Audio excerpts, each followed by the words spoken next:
is 10 times larger than the one that they currently used in fighting against fires. And it's estimated they would only need 5 airplanes equipped with the sensor to cover all of the US wildfires in like a typical season. So like that would be really helpful. And there's also, I mean, there also are some private companies that want access to it, like insurance companies, which I don't know if they should get that either. I mean, Oh my god. right. Once Then they, insurance companies get involved, it's gonna be such a no. mess. They're gonna be like, you sped on this day at this time, so your rate's gonna be so expensive. Right. Yeah, I feel like there definitely needs to be like laws put in place of like you can't use it for this or whatever. Like I could see investigating like how a house fire started, I guess. Like, do you see Yeah, someone coming up and doing arson, or did it just spontaneously like what from the inside, you know? right. Or But like, maybe like major vandalism or something. yeah. I could see robberies, but I feel like, oh, I don't know. Yeah, I don't know. Yeah, or if it Pros and was cons. I think you yeah, should just right. have to have a warrant to even view the. Like, it's fine if it's recording, but I think that they shouldn't be able to Just look at it all watch in. anytime. Yeah, like, it Yeah. almost should be, like, completely. Like, I think we've talked about this before, but, I saw a presentation from someone who worked at IBM, and during COVID, they kind of had this like social distancing system that they used, and it Oh, was all through AI. So, and it was all anonymous. yeah. So they like without there was no way to find out who did what. There was only a way to know this happened. Yeah. And I feel like they could set it up in a way that like the only way you could see the footage is if AI is watching it and there's all of these cases or something, or like it's being watched but it's not being viewed. Like it's recording but no one's looking. Right. Yeah, unless And something then happens, then you go back.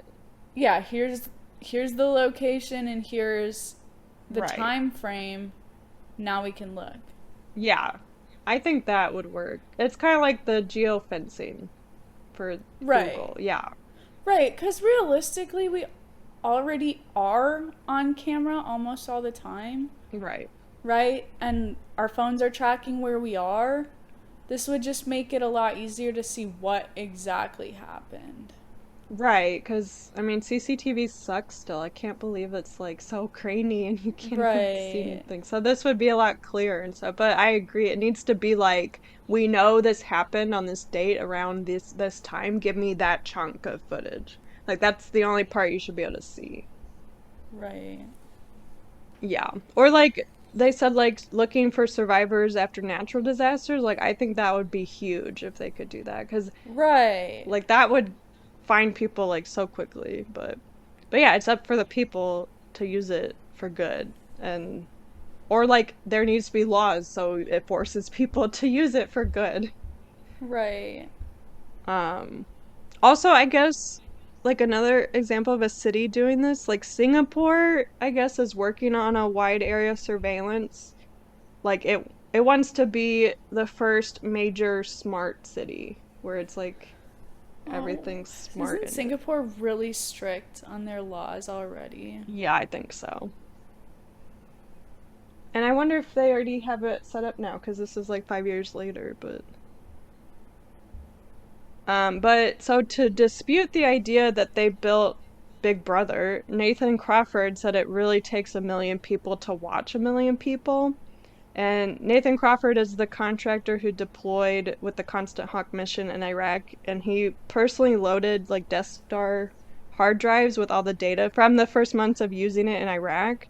And there were so many of these hard drives that the shipping container that was used to house them like collapsed from the weight, which is Okay, crazy. so But he it was is there that when is it, a lot of data. yeah, it's a lot of data.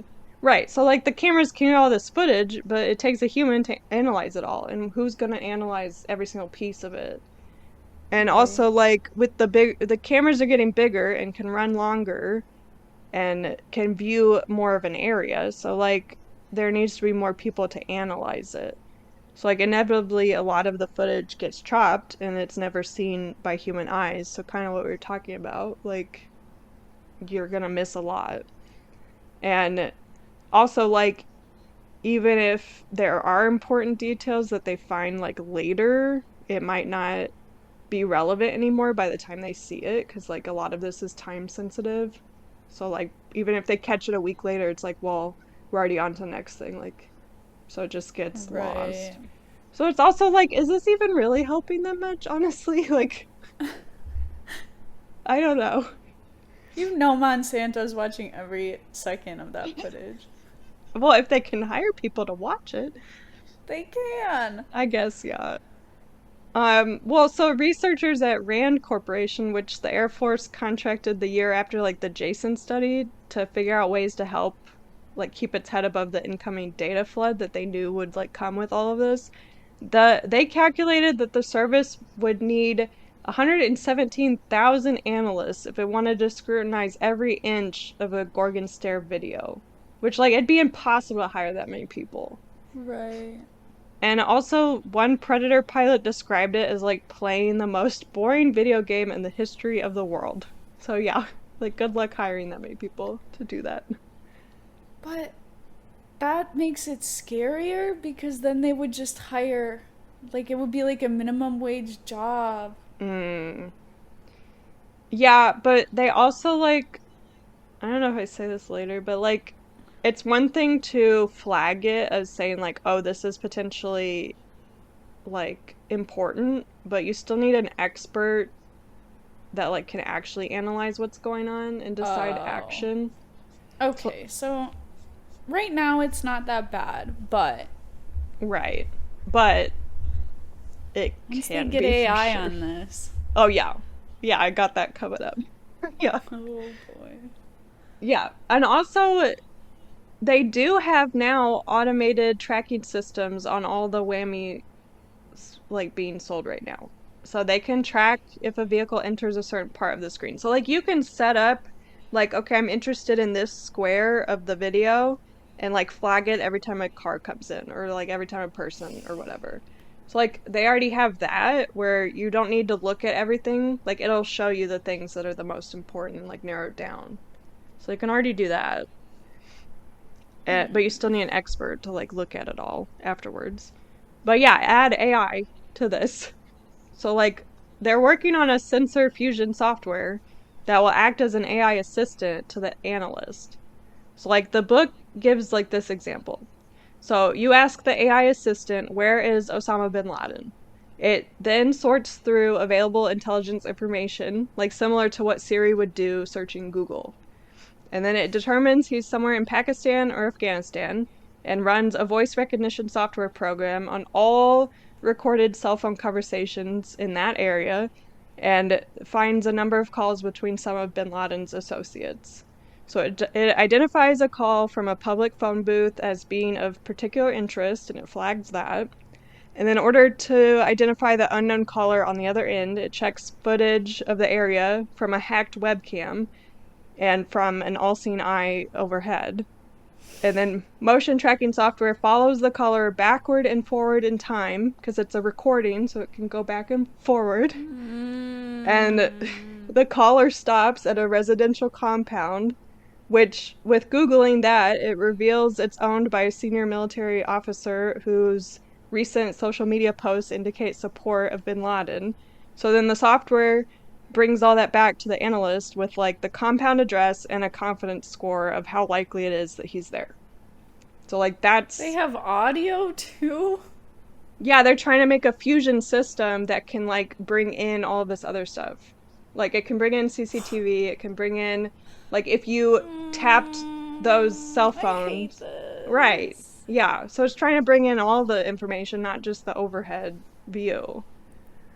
So, like, that's right now, like, a want from the Pentagon. So, like, that's still, like, years, well, hopefully, still years from being made.